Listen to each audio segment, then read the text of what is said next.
wrestling fans, and welcome for the much anticipated WrestleMania 28 review show. I'm your host, Cesar Scorpio, alongside the invincible E Vincent. Hey! Alright guys, now some of you got a little upset because the April Fool's preview show I put on YouTube, it's April Fool's, get over it, alright?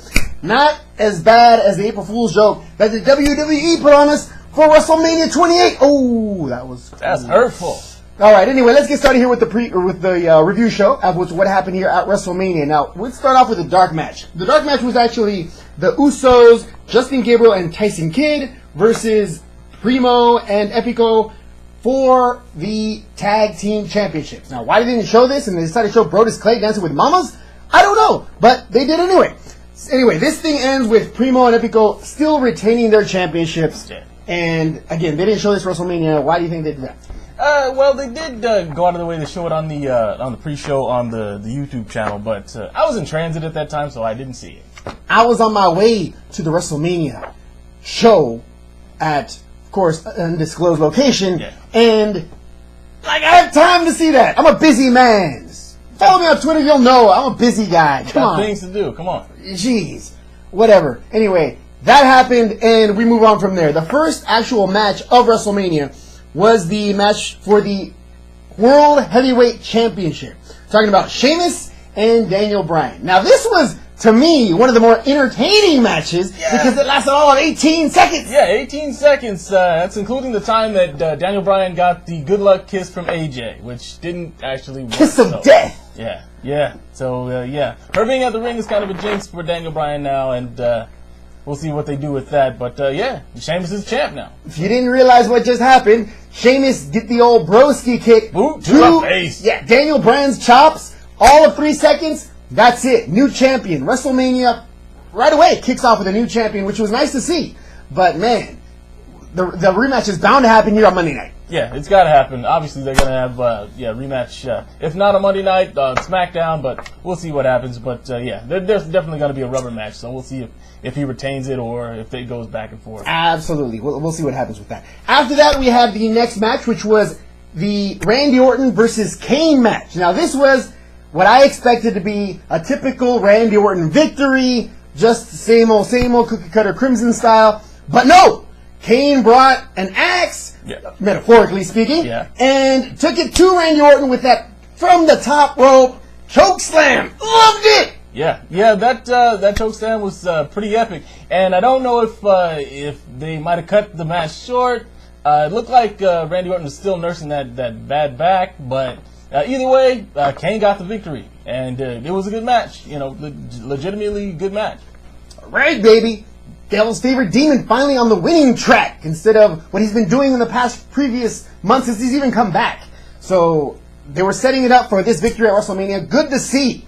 The two guys here for the dark side, Kane and Undertaker, look like they're looking good right now. Anyway, after that we had the Intercontinental Championship match between Cody Rhodes and The Big Show. Now this was another title change here in the WWE. Of course, as we all know, Big Show had not been very successful in previous WrestleManias, which Cody Rhodes made very public. Yeah, over and over and over and over the last couple of months, kept coming up with nice video clips of different humiliating things that the Big Show had to go through while WrestleMania was going on or actually at the show. Actually, very entertaining clips, to say. And this was... to everybody except for Big Show, obviously. And this was expected to be a little bit more of the same. Not so much. The Big Show finally got his redemption in this WrestleMania by, of course, chokeslamming, basically the only move he really has, and sticking it to him. Well, and beyond that, catching Cody Rhodes out of the air as he's trying to do the beautiful disaster kick,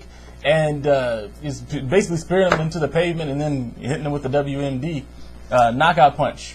That's it, WMD. Move done. WMD that puts a lot of people here to sleep. It happened. It's like getting hit by a small car. It went down, and that's Cody Rhodes going to start wearing that mask again? He might have to. He has to find. You broke my face again.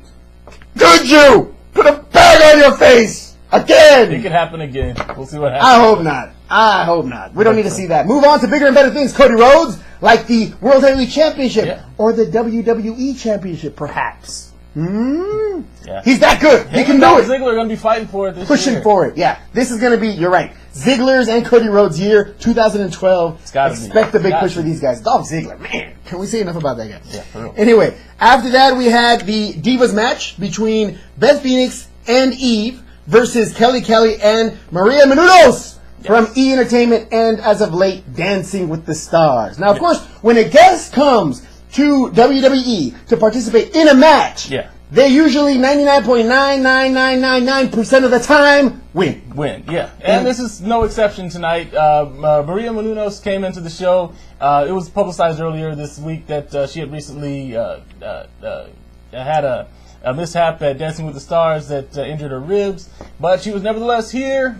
She wrestled against Eve and Beth Phoenix, and they wound up. She and Kelly Kelly wound up coming out the winners. It wasn't too much of a high risk match. Of course, it's a guest. I mean, Snooki was still one of the better guests that I've seen here at a WWE pay-per-view in a match. Yeah, she surprised a lot of people. Definitely. One thing that did happen that I thought was a good move, at least in this match. Kelly Kelly. Yeah, Kelly Kelly off the top rope with a flipping Fez press. That was pretty impressive. It was, especially for Kelly Kelly. We didn't expect that from her. She's usually just eye candy, but she brought some technical skills that WrestleMania 28.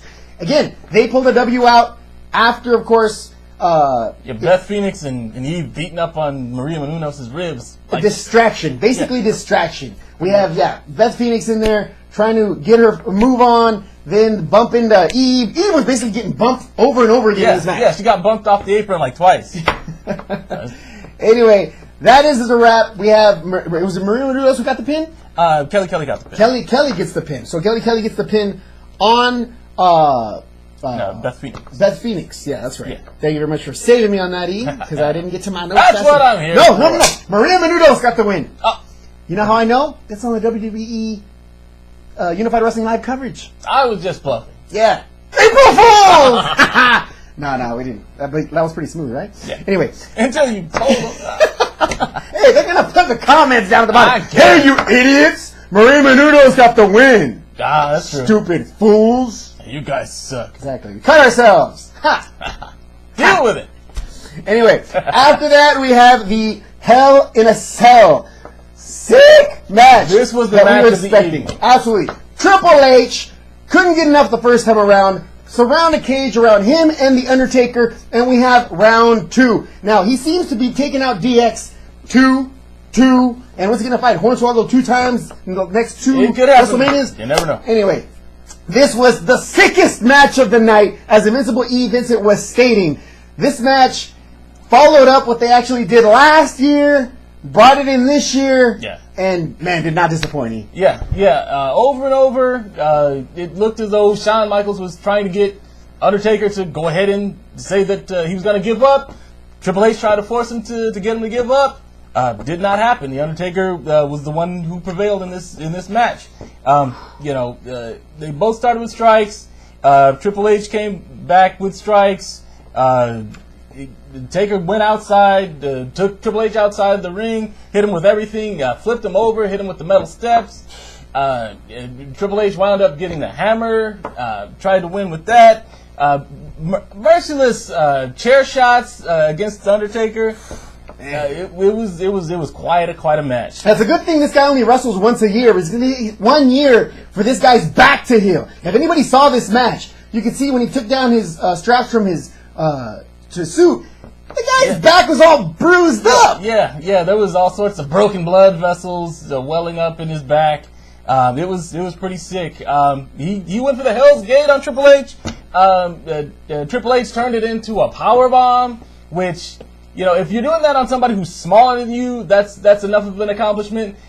Undertaker's bigger than him, and he still managed to get it off. So it was an impressive match. Taker's gonna feel that in the morning. I'm sure he will. Ouch. Anyway, that again was the match of the night. Sick match, cage match. Didn't have to even be a cage match. They probably could have made this sick.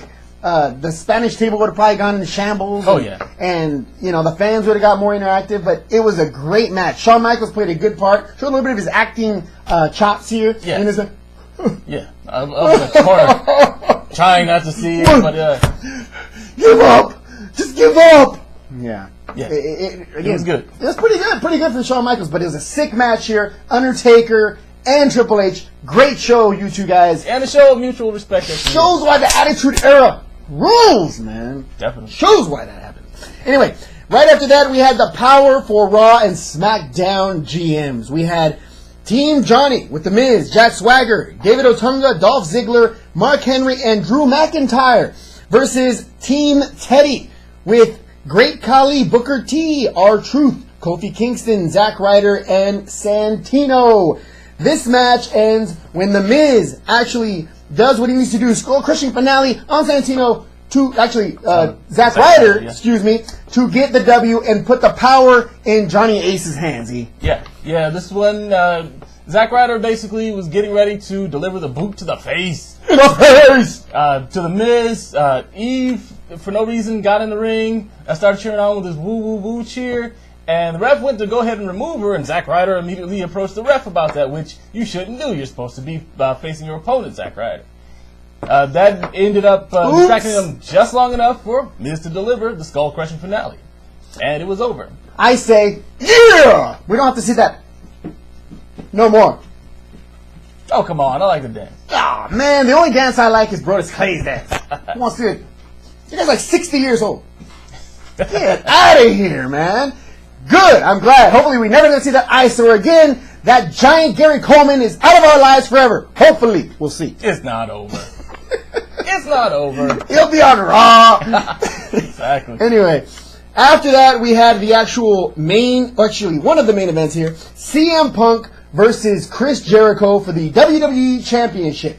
Now, I expected basically Chris Jericho to get the W in my heart. Again, if you read any of my predictions here on Twitter, not so much because CM Punk doesn't lose. Nowadays, he's the new Randy Orton / John Cena / Prison. Remember how a year ago CM Punk was going on and on about how John Cena was just not what the WWE needed because he just was so consistently winning and he was too predictable. Yeah. I think he used that word actually. Predictable. Yeah.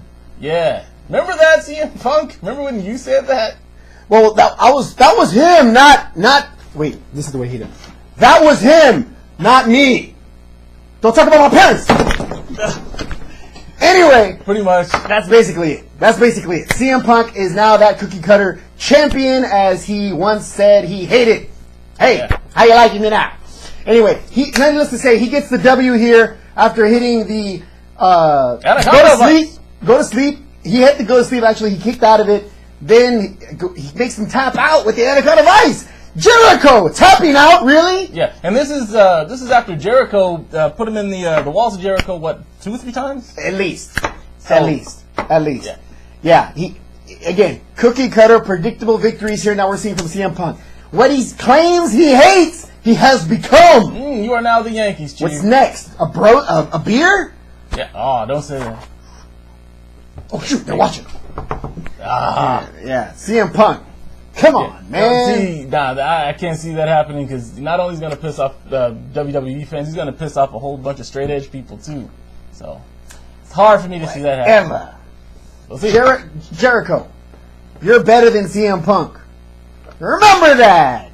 Come on. We'll see what happens. Anyway, after that we had the real main event. The main event we've been waiting a whole year for. Oh, yeah. The Rock versus John Stinky Cena. Now, this was a match that I expected would be the only match that could possibly hold a candle to Triple H versus The Undertaker at WrestleMania 28.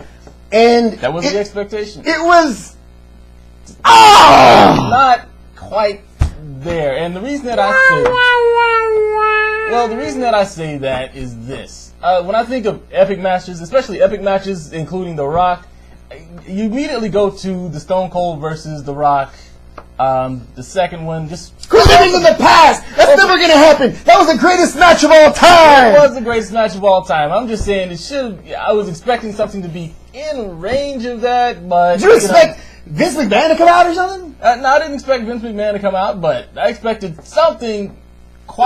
something more off the chain than this, and it's no knock on The Rock or John Cena.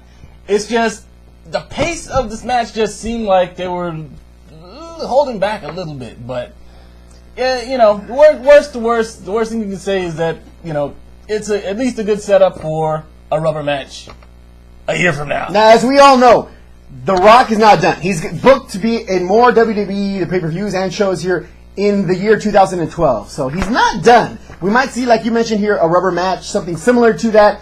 But a lot of people have earned more respect for John Cena after this loss to The Rock. Why do you think that is? I think it is because it's the same thing that sort of that happened, you know, when when The Rock went toe to toe with Hulk Hogan, when he went toe to toe with Stone Cold twice. Oh yeah. You know, you're right. You know, picking The Rock up from, or actually when The Rock flew at him, he had to pick him up off of his knees and then put him on the shoulders. I was sick. And then flip him. That's, you know, John Cena proved that he's got the power, but again, he still didn't get the win. So he's an albino Incredible Hulk. This guy is so strong. The guy, Mark Henry like nothing, Great Khali like nothing, and then from a sit down position, a 260-pound Rock, just yeah. You know, that's jeez, man. So you know, it's both of these guys are just. Yeah, I guess it's just if they had announced this match 2 months ago instead of a year ago, it probably good point. People wouldn't expect it to be, you know, way over the top or whatever. This match was supposed to change my life, you know. So and it didn't. Well, I feel so empty. Well, there's no match that's gonna change your life, you know. Not true. Stone Cold and The Rock changed my life. Well, it straight up did. Well, I never saw wrestling the same again. There's every other wrestling match that's not that one. Come on. Yeah. But again, this was a year build-up. That's true. It was supposed to change your life. Yeah, they feel wrong. That's really the part that I stand on. It shouldn't have been built up as long. If they had announced it 2 months ago, you know, everybody would have lost their minds instead of a year ago. Because once the anticipation wears off and you're just waiting for it. Right, there was some dead time in this match. Kind of some time where it started to get a little boring. Maybe they were doing a build-up, but... Yeah, it seemed like they were building up to something and it was going to take off, but it never took off. There was a whole lot of power gain. And I can't let The Rock slide on this. Since when do people fall asleep doing the STF? Isn't that supposed to break your legs? And he was acting like it was supposed to choke him out. Yeah. Rock, have you been watching Cena's matches at all? Do you know what the STF does? Were you passing out from the pain? If you weren't screaming very hard. You were like, come on, man! Learn what people's moves, how they affect you before the actual biggest main event in WWE's history. You think? Whatever. That's The Rock for you, folks. All you Rock lovers, that's your boy. Nice. Anyway, that's all I have to say about that. And that's all we have to say about the review show, E. Pretty much. All right, for myself, Cesar Scorpio, the Invincible E. Vincent. Don't forget, this man's going to be having the review show for Monday Night Raw, following what was WrestleMania 28. Hope you guys enjoyed it. Hope you guys enjoy Monday Night Raw tomorrow night. Thank you very much. I will be back on Thursday night for the TNA Impact review. Thank you very much. See you guys next week. Take care.